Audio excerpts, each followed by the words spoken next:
Sveiki bičiuliai, su jumis dienos treniruotė. Skausmas nugaros apatinėje dalyje.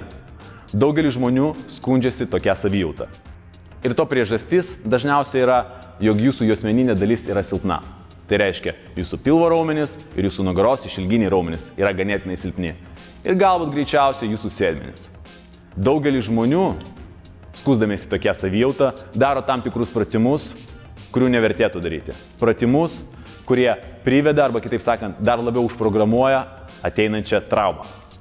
Todėl šiandien aš jums parodysiu keletą pratimų, kurių jums reikėtų vengti. Jūsų nugaros apatinė dalis nuo slankstelio L1 iki L5 S1 yra skirta stabilumui. Jinai turi būti visą laiką stabili. Atlikdami tuos pratimus, jūs dar labiau atlaisvinate nugarą. Dar labiau didinate pasisukimo slankstelių kampą.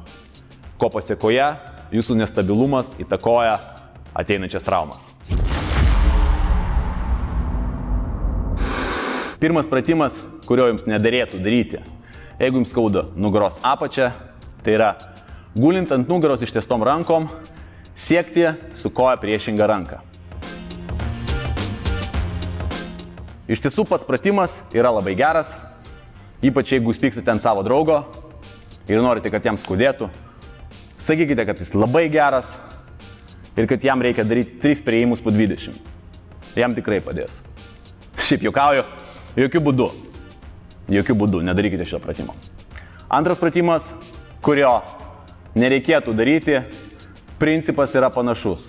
Dar kitaip tas pratimas vadinamas skorpionas, kai jūs gulite tokioje pačioje padėti, tik tai veidų žemyn į grindis.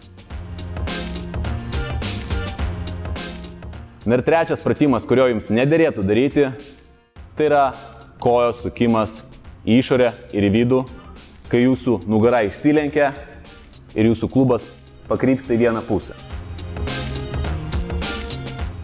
Jeigu jums patiko šis video, spauskite like ir share.